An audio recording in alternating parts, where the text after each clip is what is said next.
ಹಿಮಾಲಯ ಇದು ಪ್ರಕೃತಿ ನಿರ್ಮಿತ ವಿಸ್ಮಯವೇ ಸರಿ.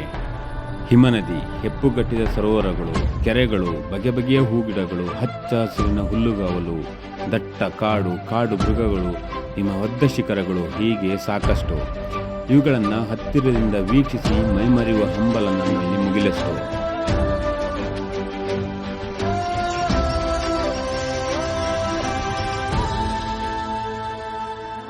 ಚಾರಣಕ್ಕೆಂದು ಹಿಮಾಲಯದ ಶ್ರೇಣಿಯ ಕಡೆ ವಿಮಾನ ಏರಿ ಉತ್ತರಾಖಂಡ್ನ ಡೆಹ್ರಾಡೂನ್ ತಲುಪಿದ್ದೆವು.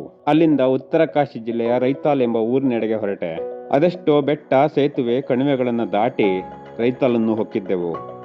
ರೈತಾಲ್ ಇದು ಕಡಿದಾದ ಪರ್ವತದ ಬಾಹುವಿನಲ್ಲಿ ಬದುಕು ಕಟ್ಟಿಕೊಂಡ ಗುಡ್ಡಗಾಡು ಜನರ ಪುಟ್ಟ ಹಳ್ಳಿ. ಮೂಲ ಬೆಳೆಯಾಗಿ ಸೇಬನ್ನು ಬೆಳೆದರೆ ದಿನನಿತ್ಯದ ಜೀವನಕ್ಕೆ ಬೇಕಾಗುವ ತರಕಾರಿಗಳನ್ನು ಅವರೇ ಬೆಳೆದುಕೊಳ್ಳುತ್ತಾರೆ. ಇದು ಅವರ ಅರ್ಧ ಹೊಟ್ಟೆ ತುಂಬಿಸಿದರೆ ಪ್ರಕೃತಿ ಸೌಂದರ್ಯ ಸವಿಯಲೇ ಎಂದು ಬರುವಂತಹ ಪ್ರವಾಸಿಗರು ಸುತ್ತಮುತ್ತಲಿನ ಅದೆಷ್ಟೋ ಹಳ್ಳಿಗರಿಗೆ ಆಸರೆಯಾಗಿದ್ದಾರೆ. ನಮ್ಮ ಚಾರಣದ ಗುರಿಯಾಗಿತ್ತು ದಯಾರಾ ಬುಗಿಯಾಲ್, ಅದಕ್ಕೆ ದಾರಿಯಾಗಿದ್ದ ಸ್ಥಳ ಈ ರೈತಾಲ್. ಹೀಗೆ ರೈತಾಲನ್ನು ಸುತ್ತು ಹಾಕಿ ಶುರುವಾಗಿತ್ತು ಚಾರಣದ ಮೊದಲನೆಯ ದಿನ.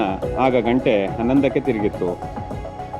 ಸುಮಾರು 25 ಕೆಜಿ ತೂಕದ ಬ್ಯಾಗನ್ನು ಹೊತ್ತು ನಮ್ಮ ಮೊದಲ ಕ್ಯಾಂಪ್ ಸೈಟ್ ಆದಂತಹ ಗುಹೆಯ ಕಡೆಗೆ ಕಾಲು ಹಾಕಿದ್ದೆವು. ಅಲ್ಲಲ್ಲಿ ನೀರಿನ ಅರವಟ್ಟಿಗೆಗಳು ದಣಿವು ನೀಗಿಸುತ್ತಿದ್ದವು.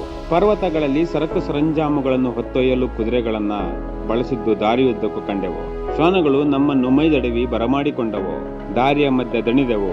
ಹಸು ನೀಗಿಸಿಕೊಳ್ಳಲು 2 ಪ್ಯಾಕೆಟ್ ಮ್ಯಾಗಿಯನ್ನು ಬೇಯಿಸಿ ತಿಂದು ದಾಪುಗಾಲು ಇಟ್ಟೆವು. ಅದಾದ ಸುಮಾರು 1 ಗಂಟೆ ಅಂತರದಲ್ಲಿ ಮೊದಲ ಕ್ಯಾಂಪ್ ಸೈಟ್ ಆದಂತಹ ಗುಹೆಯನ್ನು ತಲುಪಿದ್ದೆವು. ಅಲ್ಲಿ ನಮ್ಮ ಡೇರೆಯನ್ನು ಹೂಡಿ ವಿಶ್ರಮಿಸಿ ಪ್ರಕೃತಿಯಲ್ಲಿ ತಲ್ಲೀನರಾದೆವು. ಶ್ರೀಕಂಠ, ಜಾನ್ ಲೀ, ಗಂಗೋತ್ರಿ ಶ್ರೇಣಿಗಳನ್ನ ತಬ್ಬಿ ಮೈಮರೆತ ಅನುಭವವದು. ಈ ಚಾರಣದ ಅದ್ಭುತವೆಂದರೆ ಮೊದಲ ದಿನವೇ ಮ್ಯಾಜಿಕಲ್ ಹಿಮಾಲಯದ ಅನಾವರಣವಾಗುತ್ತದೆ.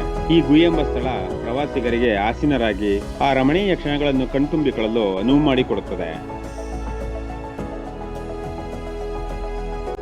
ಅಷ್ಟರಲ್ಲಿ ನಮ್ಮ ಚಾರಣದ ಮೊದಲನೇ ದಿನ ಕಳೆದಿತ್ತು. ಮುಂಬರುವ ಚಾರಣದ ದಿನಗಳನ್ನು ಮುಂದಿನ ವಿಡಿಯೋದಲ್ಲಿ ಹಂಚಿಕೊಳ್ಳುತ್ತೇನೆ. ನಮಸ್ಕಾರ.